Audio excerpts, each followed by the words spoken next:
Bismillah. Bagaimana cara mahu mengimbangi pendidikan dinia dan akademik anak-anak? Ya diimbangi saja. Ya, karena kita mahu orang Islam yang dan menguasai pakar bidang teknologi juga dalam dunia ini. Diimbangi. Bagaimana cara mengimbanginya? Pertama, cari sekolah yang mengajarkan keduanya. Sekarang banyak. Saya tidak tahu kalau di Malaysia, tapi saya yakin insya Allah ada. Di Indonesia itu sekarang sudah banyak. Sekolah-sekolah namanya terpadu, memadukan antara dinia, syariah, Islam dengan yang modern, ilmu-ilmu umum. Ya, misal di sekolah kami ini di Indonesia, di Bekasi, kita buat dari mulai kindergarten, TK, bahkan ada pra-TK, naik ke SD, nanti tahun ini kita SD, nanti naik ke tingkat junior high school, senior high school, dia boarding, baru kemudian ke universitinya. Tapi mungkin agak berbeza dengan sekolah lain, karena sekolah ini menurunkan semua kurikulumnya dari ayat-ayat Al-Quran dan hadis Nabi. Misal, anak-anak ini usia 4-5 tahun, apa ayatnya? Hadisnya apa? Lalu dia di-combine dengan pendidikan di Kementerian Pendidikan. Apa nih kurikulum dari Kementerian Pendidikannya? Mesti bisa apa nih di zaman modernnya? Maka diturunkanlah itu, di-combine satu dengan yang lainnya. Di kurikulum dari pemerintah, kerajaan, negara, di-combine dengan apa yang ada dalam Al-Quran. Jadi spiritnya Quran. Nah, yang dicetak berapa? 2 jenis. Ada ulama intelektual, ada intelektual ulama. Ulama intelektual itu adalah anak yang nampak dari sejak dia budak kecil tuh kecenderungannya kepada ilmu agama, dinia. Senang ke Quran. Ada anak budak kecil usia 4 tahun, dia tuh tak mahu masuk kelas kalau bukan kelas Quran. Jadi kalau kelas yang lain, dia duduk saja depan rumahnya tuh. Dipaksa masuk kelas dia nangis, malah mengulang Qurannya, mengulang hafalan Qurannya. Saking cintanya dengan Qurannya. Ini anak-anak semacam ini kita lihat. Kita bimbing. Kalau dia bertahan dengan bakatnya, kita arahkan dia kepada bakatnya dalam Al-Quran, sampai diarahkan jadi ahli Al-Quran. Hanya kita bekali pula dengan ilmu-ilmu umum tuh. Dia tahu matematikanya, mathsnya tahu, fisiknya tahu. Yang dasar-dasar. Kenapa? Karena itu akan ia butuhkan untuk memberikan fatwa di masa yang akan datang. Nabi cakap, air yang tak kena najis itu 2 kulah. 2 kulah itu berapa ukurannya sekarang? Berapa volume airnya? Sekarang gelombang kedua untuk bisa berhaji, langsung ke Mekah. Ada orang sebagian berkata, mikotnya di atas pesawat. Sekarang saya nak tanya, berapa kecepatan pesawat tuh? 800 mph, 800 km per jam. Baru berucap bismillah, lewatlah itu.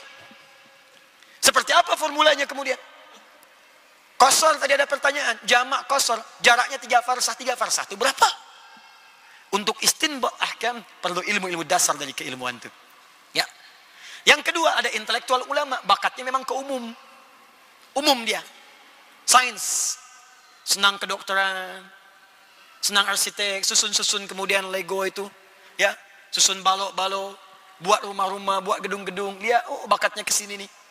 Kita isikan dengan ayat-ayat Qur'annya. Hadis-hadisnya. Dia hafalkan dari kecilnya, terbawa dalam hidupnya. Kemudian masa itu kita bimbing dia dengan bidang yang dia inginkan. Maka jadilah dia di kemudian hari dokter yang hafaz Quran, insinyur yang hafaz Quran, arsitek yang hafaz Quran. Dan itu banyak dulu. Tuan-puan kalau mengaji di masjid atau surau-surau misalnya di Malaysia, ada kajian kitab fiqih, kitabnya bernama Bidayatul Mujtahid fi Nihayatil Muqtasid. Kitab Bidayatul Mujtahid ini itu bahasan fiqih muqarin. Jadi membandingkan pendapat-pendapat ulama tentang kes-kes tertentu. Bagaimana kalau saya pergi ke satu tempat tak ada makanan halal? Apa pendapat mazhab ni, dalilnya apa? Dia kumpulkan di situ. Ternyata yang menulis kitab itu seorang dokter bedah. Namanya Ibnu Rushd. Bayangkan seorang dokter menulis kitab fikih. Harusnya bisa dokter sekarang hafaz Quran. Dokter mata, hafaz ayat-ayat mata. Saya pernah bertanya pada kalangan dokter. Kami punya kelas spesial khas untuk kalangan dokter. Di kurikulumnya dari Al-Quran. Ayat-ayat tentang mata. Ayat-ayat tentang gigi. Saya tanya pada dokter mata, spesialis mata. Dok, apa ciri orang yang matanya sehat tuh? Dia cakap, Ustaz, mata orang sehat tuh, mata yang bila dia nampak, melihat, dia nampak dengan jelas. Tak pakai alat bantu. Jelas, nampak terang, bagus. Saya bilang, saya banyak nampak orang seperti itu. Tanpa alat bantu, pandangan jelas. Tapi dia tuh tak bisa bedakan mana kasut dia, mana kasut orang. Dia pergi masjid, keluar masjid tertukar kasut tuh. Itu apa yang salah? Wah, itu bukan bidang saya, Ustaz. Itulah Ibnu Sina kemudian menulis kitab namanya Asy-Syifa. Ada kitab pertama Al-Qanun fit Tib tentang penyakit fisik. Kitab keduanya Asy-Syifa tentang kaitan penyakit fisik dengan kaitan penyakit roh. Maka dikeluarkan ayat-ayat Quran untuk membimbing mata yang baik, bukan sekedar jelas dipandang, tapi bagaimana memfungsikan pandangan itu sesuai dengan fungsinya. Disilak cari.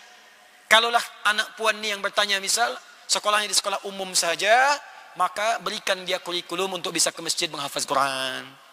Berikan teman-teman yang baik, titipkan di guru-guru misalnya yang dekat dengan agama. Sekarang banyak seperti itu. Di Indonesia sekarang ada kelas sekolah-sekolah namanya IT. Bukan IT yang teknologi, bukan. IT ini tambahan plus. Jadi dia sekolah umum, tapi dia mendapatkan tambahan hafazan Quran. Ya, ada yang dikirim juga kerjasama misalnya dengan Sudan, dengan Jordania, dengan Jordan, dikirim ke sana setahun, dia balik lagi. Dia belajar umum, tapi belajar pula kemudian sainsnya. Sekarang banyak di Saudi, di Jeddah itu, di University King Abdul Aziz University itu ada jurusan umum, sains.